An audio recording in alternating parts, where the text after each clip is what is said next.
We're focused on creating good, sustainable middle-class jobs now, net zero. At home, we're focused on creating good, sustainable middle-class jobs now and into the future. Canada has some of the best, most talented workers in the world. These are the people with the skills and expertise to power our shared net zero future. I think of the innovators who are launching clean hydrogen projects everywhere from Newfoundland to Alberta. These are the people who will produce the clean energy that Canada will ship to German markets as Europe accelerates its transition to renewables away from Russian oil and gas. I think of our auto workers who are building electric vehicles in Ontario with batteries built in Quebec from nickel and lithium mined in northern Canada. And the steel and the aluminum they're using, also made in Canada, is the cleanest in the world because Canada's electricity grid is already over 80% clean and on our way to 100. I don't know what some of these words mean. Bunch of clapping seals in the audience. And that matters, not just in the fight against climate change, but it matters because increasingly clients and customers are asking to know the impact of their products, of what they're sourcing. It is an imperative. It is a business advantage to be going cleaner and greener. And that's what Canada and so many of you here fully understand. We have to build a carbon neutral future. It's at the core of our success. I just went and subscribed to Whitney Webb on Twitter, so I will be reaching out ASAP. All right, look, I don't really have much to say about that delusional individual, except a couple of things that we've talked about repeatedly on this channel. The hydro grid that we have is not clean if you live in certain parts of Canada. The flooding of the land to create hydro dams leads to mercury poisoning, particularly of indigenous populations that live off these areas. Flooding lands to create the hydro that you need for the electricity is not environmentally, it's not without environmental impact. The mining of the nickel and these things are not without environmental impact. The rare earth mineral that you need for it's environmentally friendly when it's in some South African or African country. It's good for us. But that wasn't we've talked about that nonsense. The green energy, it's only green depending on where you're looking at it from.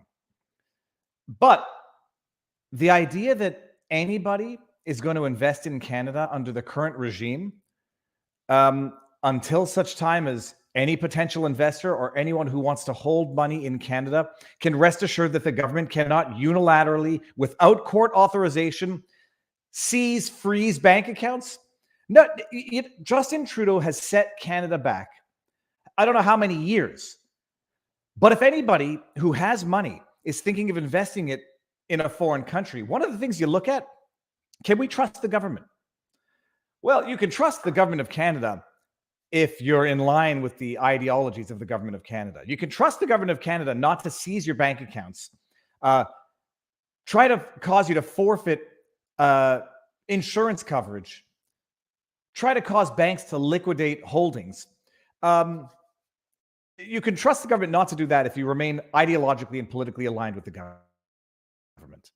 This guy is sitting out there in front of the world, a world which, in large part, thinks Trudeau is a joke to some and a risk and a danger to others. He's turned Canada economically into a third world country because anybody who has money and is thinking of investing it in Canada has to have their head examined.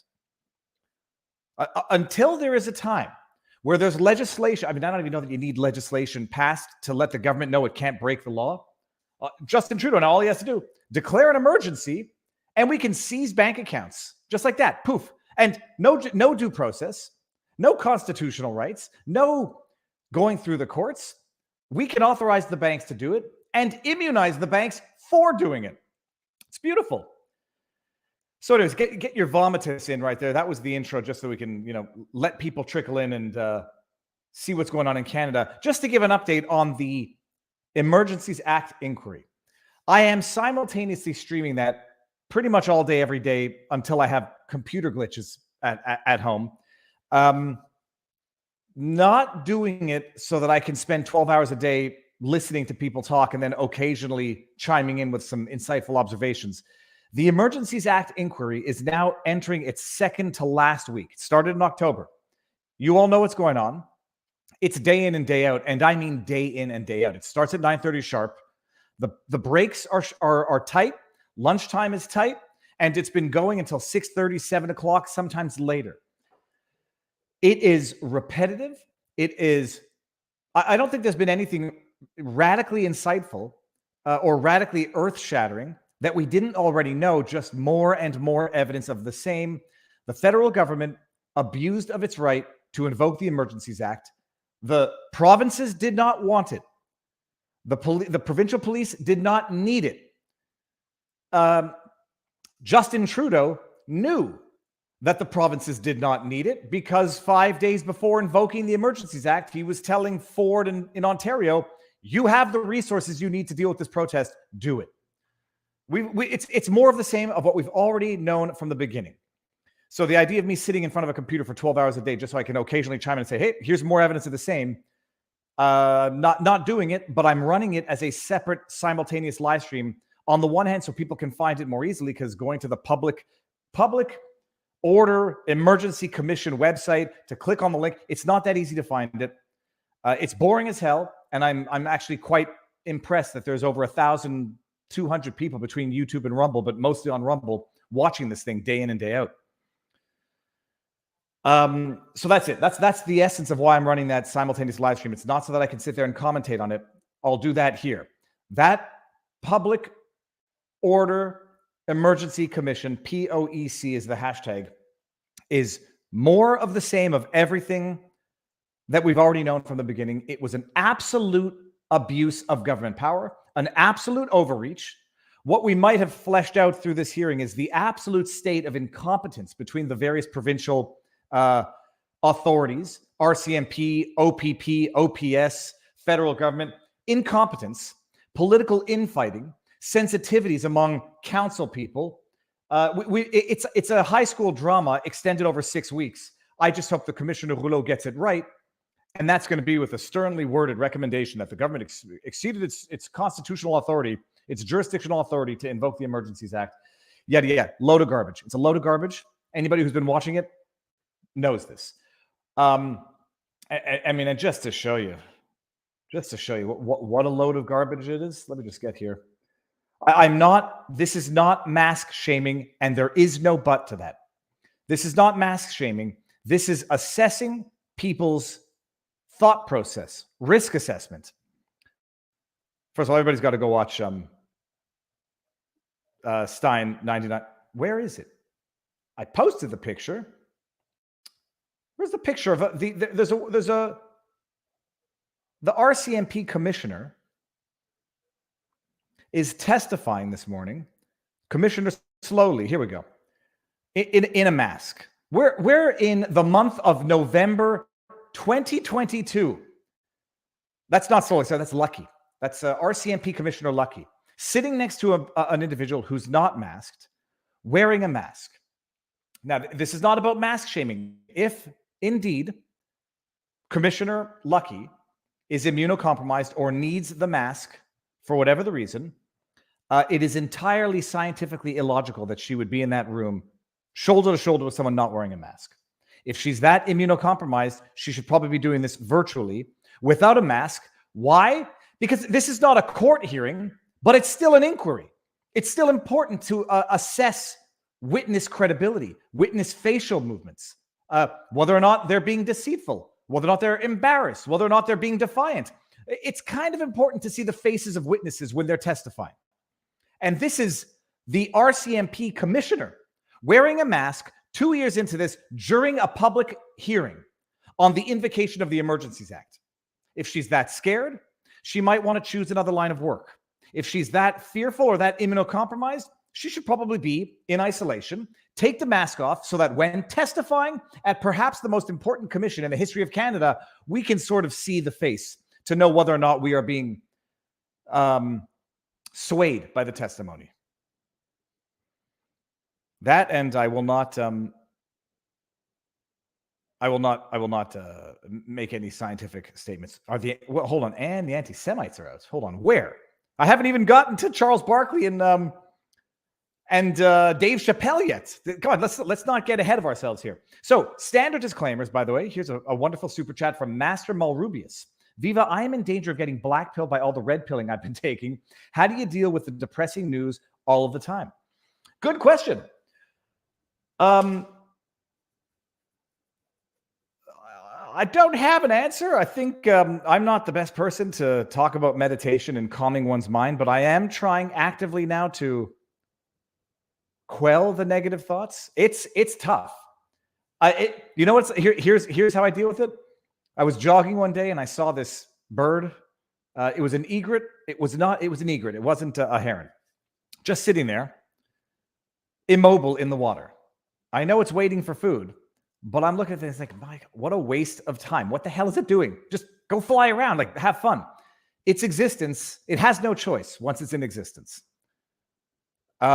That bird is in existence right now. It must do what it needs to do to survive, which is stand there totally immobile until a fish or a frog comes by and then release its neck with elastic power and eat that frog. We are in existence and we have no choice. So we have to continue to go through it, plow through it, and try to make a change, try to make the best of it, and try to awaken others so that the more people know, the more they know. And the more they know, holy, sweet, merciful goodness, will they get outraged. And then from outrage, good outrage. What is it called? Righteous indignation. From that will come change.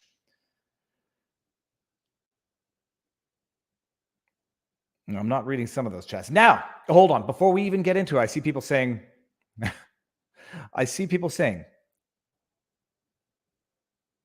what about Barkley? We're going to get to Barkley.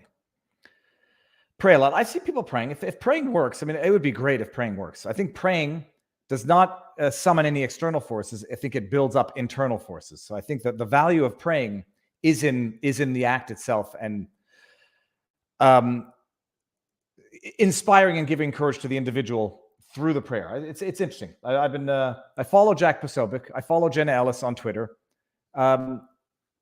The value in praying, I am now coming to understand, comes not from the hope that something external is going to come from the prayer, but giving the individual the internal courage they need to continue dealing with the madness. But before we get to any of the madness, you may have noticed, people.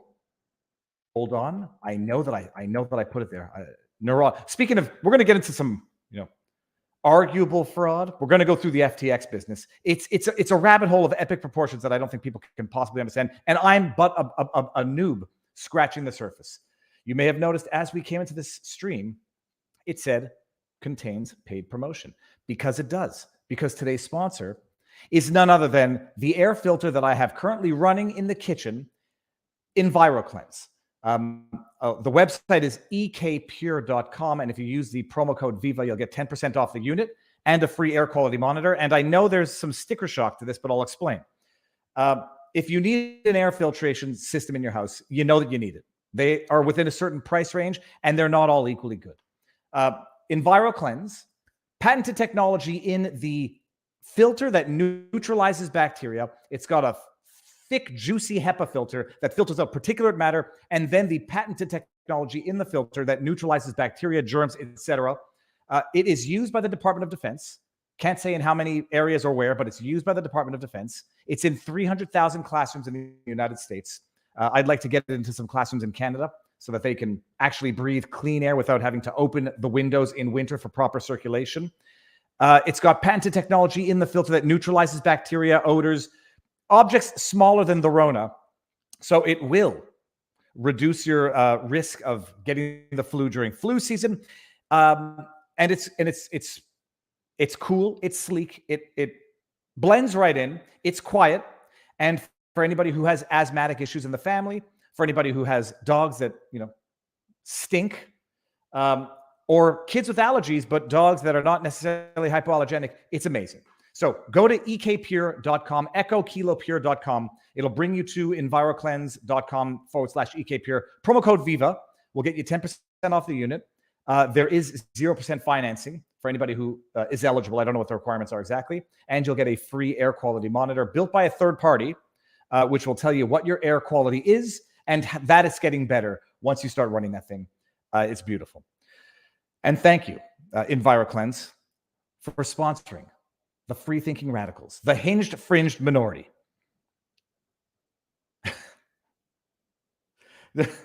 Viva, do the libs fit in that machine? Perhaps they could be cleansed. There is no level of cleansing to get beyond the level of fraud and the level of corruption that we are seeing with FTX. But we're going to get there. Before we get there, let's have a little fun.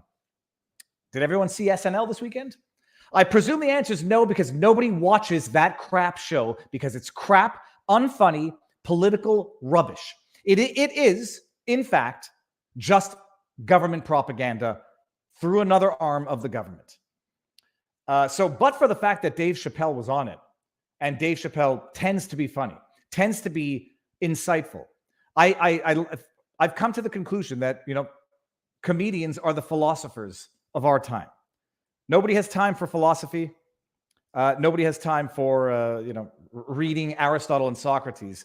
So we've got to get current political, social philosophy via the philosophers of our time, the stand-up comics, the good ones. Chappelle is a good one. Not always slapstick, hitting your knees, crying with laughter. Insightful, and unabashed, and unremorseful. What is the word? Unremorseful. Remorseless. Well, he was on SNL. And SNL, it's not just zero. It's less than zero, but not less than zero as in the Bret Easton Ellis book, which was a good book. It's garbage. It's garbage. And by the way, I went to watch the monologue because I don't watch that crap show anymore. Chappelle's opening monologue was quite funny.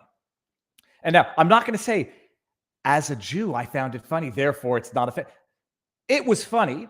And if you're offended by that, I'll suggest that you have sensitivity issues. And even if you don't, good for you, don't watch it. To go from there to say, as did, well, I should give you the punchline of the joke. So Chappelle gets up, reads a little, starts his monologue and pulls out a piece of paper and says, I denounce anti-Semitism in all its forms, yada, yada, yada.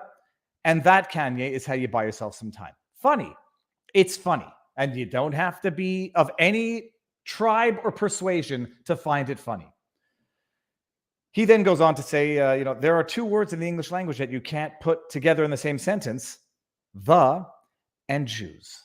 And it's kind of funny. I mean, the thing is, it's funny for anybody because you can't put the and any broad group of people in any serious sense, because if you say the Jews, it's almost as bad as saying, it's as bad as saying the blacks, the Chinese, the anything. Any blanket sweeping statement of the and then put in the group, it's problematic from an intellectual perspective because it doesn't matter how big the group is. There are no group but for superficial qualities that are homologous or that are absolutely uniform in belief, ideology, and everything. The joke is that you can't make certain observations without it getting into trouble. And lo and behold, Dave Chappelle made the observations, and lo and behold, he got into trouble.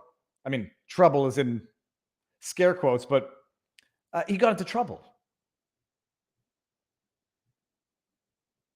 Where did I put the tweet? Here we go. Is that it? No. No.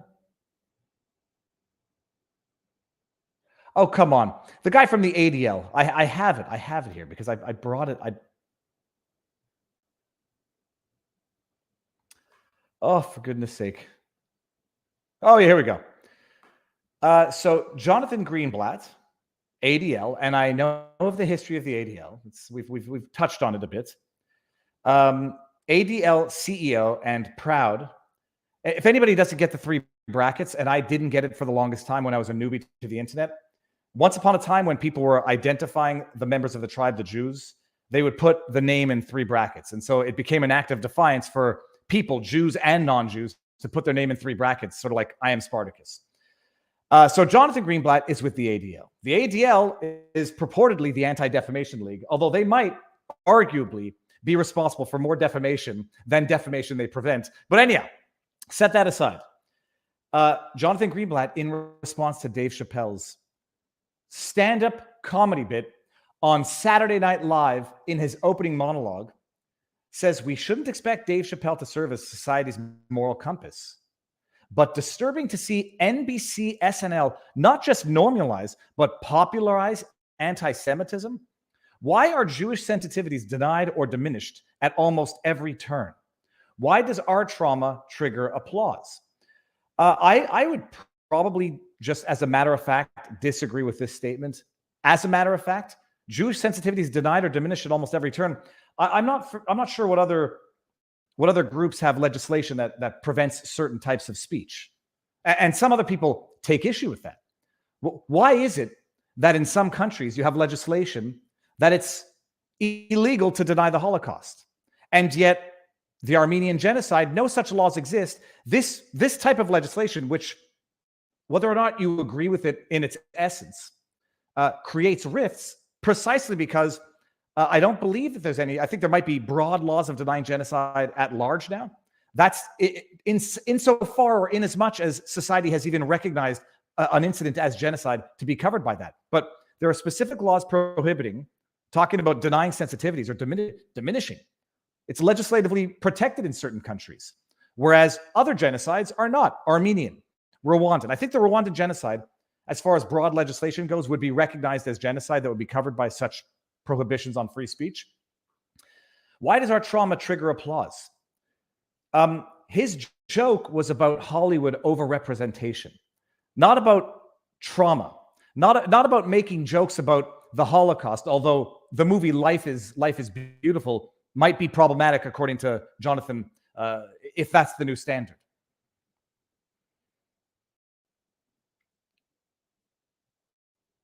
To which I replied, do you not understand? I mean, this is the issue. You want to talk about that which creates divide and foments a negative sentiment. Do you not understand that it's not Dave Chappelle's comedy that exacerbates anti-Semitic sentiment, but rather tweets like yours? No one group is above comedy. If Chappelle's monologue offended your sensitivities are the issue, not Chappelle's comedy. And the ultimate irony is that in Chappelle's monologue, he makes jokes about the blacks. He makes jokes, sweeping generalizations about other groups as well. That doesn't upset certain people. But pick on one, and it effectively proves Chappelle's point. That's terrible. That's not comedy. Can you imagine, like, if that's the standard, and we look back at Spaceballs, Airplane, the Blazing Saddles, the classic comedies of all time. First of all, no group is above comedy, and period.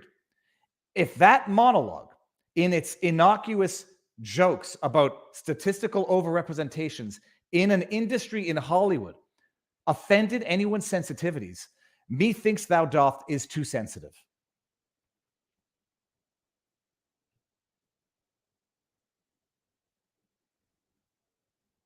Let me see what's going on in here. But that's it. It's damn cables. It's nuts. And Chappelle, Kanye proved the point, but not in a good way, because he did say things which they're defensible from a libertarian perspective of freedom of speech, but they're not. They're easy to misinterpret, and they're objectively bad, wrong. Okay, anything more serious than that? Nothing Kanye said makes me uncomfortable as an individual. It doesn't make me fearful as an individual or even as a member of a group, period. I think most people have the wherewithal to see what Kanye's saying and know where he's over the top idiotic and where, where there's room for discussion.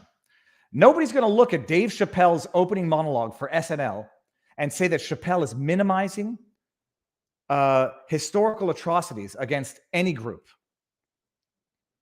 But not to be outdone in the idiocy, Barkley, Charles Barkley, had some interesting things to say. Hold on, let me get the video of Charles Barkley. Is this it? No, that's it. Oh, here we go. Let's listen to what Charles Barkley had to say. You're covering sports. But I've got another theory. Virtue signaling is going to be the end of Western civilization. It's like Gad Saad refers to it as a parasite of the mind. People go from being normal, rational, funny, insightful, edgy, diverse humans. And once this virtue signaling to the rest of the world parasite takes a hold of the brain, they literally become brain dead. They become brain dead to the point where it's like that from that movie, what was that movie with M. Night Shyamalan where the person threw themselves, where they lost their ability to self-protect? It had the word ing in it. It was like the something. That's a stupid movie. It's a terrible movie anyhow. But like once the virtue signaling parasite takes a hold of the mind, it's like the ant that literally has the parasite in its brain that goes to the top of the plant, bites into the plant, and then waits there for the bird to come pick it up so the parasite can get into the ant, into the bird eats the ant, poops it out, ants go eat the poop, and the cycle of parasitism of the mind continues. Listen to this. Someone you're covering sports, but you're speaking out about issues that have to do with culture and society. Why so outspoken about this? Outspoken? Well, Don, I don't like that word outspoken, because I hope anybody who sees racism in any form whatsoever should stand up. Whether it's against a black person, a Hispanic person, a Jewish person, Asian hate's going a big deal in this country right now. So anybody should try to do the right thing. If you see something wrong when it comes to race or homophobic or sexist, you should always say something. So, I'm always going to do that. I don't care about the repercussions. If I see something wrong happening, Don, I'm going to say something. How do you think first of all, it's a great standard. If you see an injustice, you have to respond to the injustice. It's a great principle. Just wait till you see the punchline of this. Barkley is standing up for rights, everybody. If he sees something wrong, if he sees people making sweeping generalizations, offensive comments against any group, he's going to speak up. League should deal with it, because listen, he's still on suspension, but how do you think the league should deal with it? The reason I ask is because everyone is speaking out about it. Kyrie Irving is facing, what he's facing. But the league let him go for a long time. They sort of are forcing him to apologize. But what if these are his real beliefs? Should they be dealing with that as well? Maybe they have someone who actually believes these things. I'm not saying it's right. Instead of forcing him to apologize, maybe they should be dealing with that part of it. Can you understand what they're discussing? Maybe they should be dealing with what someone actually believes. Oh, there might actually be racist people in the world. There might actually be anti-Semitic people in the world. There might be bigots, misogynists in the world. They might actually believe it. We have to go correct their thoughts. I mean, it seems to me that there are these re-education camps that do just this. I mean, what if he actually believes that there might be statistical overrepresentations in various areas and come to conclusions as a result? What do we do about that? I mean, this is literal thought police, and this is literal thought reform. Press play. He's thinking about it. I said that's a great question, Don. People have the right to feel and say what they want to. We have freedom of speech, but there are repercussions when you say certain things. Listen, I don't know Kyrie Irving. I don't know if he's a good guy or bad. You have the freedom to say certain things, but there are repercussions, and not like legal repercussions, and not like repercussions for over-the-top things. Say something we don't like. There's repercussions. But you have freedom of speech. You just don't have the freedom to exercise it without repercussions that are unrelated to the area where you are being sanctioned for the freedom of speech or for the exercise of speech. Bad guy. I think he's been suspended, rightfully so, and I think he should come back and play in the NBA. But, that's a really slippery slope, because, people always talk about freedom of speech, freedom of effect, or you say whatever you want to. but there are repercussions. Mhm. I mean, and he's paying for that right now. But this thing with free speech has really gotten out of hand, Don. I mean, you just can't go around insulting people and think it's okay just because it's freedom of speech. Well, people Bookmark that. Oh, no. You can't just run around insulting people because you think it's freedom of speech. Hey, Chuck, come on. Why you never buy a woman a watch? Say it again, Why you never buy a woman a watch? Because there's a clock on the stove. Oh, my Why goodness. you never buy a woman a watch? Just in case you missed it. Why you never buy a woman a watch? Because there's a clock on the stove. That's hate speech. He should be sanctioned for that. He should be fired.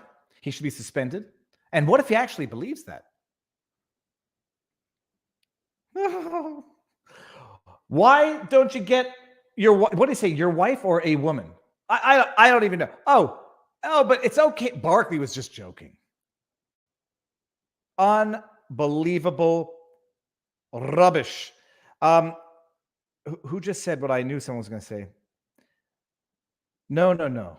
Bankman has Viva hair. And yeah, I noticed that when my thumbnail guy sent me the thumbnail.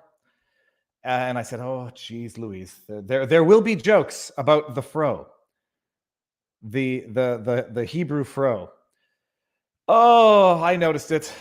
And once it's seen, it can't be unseen. All right, people, let's go over to Rumble and let's get the FTX business on the way. I know people are having UI issues with Rumble. They don't like certain things. I know. I read the chats. I message them over to Pavlovsky. I know they're working on it, and they will get it will happen over time. But for now, actually, let's just get the last super chat. Authoritarians have always said you are free to speak your mind. However, you are not free from the consequences of that speech. But there is there are social rules. Freedom of speech, come into the office and start telling, offensive jokes. There are social consequences because, yes, you cannot have someone saying freedom of speech, I want to make offensive jokes at the Christmas party, because you have to maintain a certain decorum, a level of civility within a professional setting. But when a basketball player on social media says something and they suspend him from the basketball court, like, I've never even been a fan of taking away people's trophies in sports because of crimes they committed outside of the arena. Oh my goodness. No, but Chappelle makes jokes about the Jews and then cancellation. But he can make jokes about blacks. He can make jokes about Latinos. He can make jokes about Asians, but he makes jokes about trans outrage. I'll tell you, I went to see Trevor Noah. Don't judge me, because it was a long time ago. And it was an invitation from a friend pre-pandemic. And I didn't laugh. The only insightful thing that Trevor Noah said during that entire show is that people's levels of tolerance for humor is a reflection of the stresses of the times. Happier times, more relaxed times, people will tolerate edgier humor. They'll tolerate more obscene humor. When people feel nervous, on edge, insecure, unhappy, they will tolerate far less by way of comedy. And it's an insightful thing. But it's insightful, and I guess it's not insightful. It's potentially obvious. You go to a party, and the drunker people get, the rowdier the humor gets. And so I guess in a way, a happy, peaceful, jubilant society is sort of intoxicated on its happiness and is prepared to put up with more edgier humor, more liberty when it comes to humor. A society that is stuck up, on edge, unhappy, will put up with far less by way of humor. We are certainly at that stage right now, to the point where it's killing humor, to the point where I would not want to be a stand-up comedian. Heck, I sometimes feel a little nervous being a legal political analyst, commentator. But it was the only insightful thing that came out of that show, and it's interesting. Okay, let's do it. Over to Rumble. I will not share screen. I'm trying to end on Rumble and bring it over to YouTube. Thank my sponsor one more time before we go there. EnviroCleanse air filtration system. Hey, look, if you're going to spend $700, get something good and get something that most people know that they need if they know that they need one. And if you don't, there's probably a few more important things than breathing clean air. ekpure.com, promo code VIVA. Removing from YouTube in now. No, not now. 3, 2, 1, now.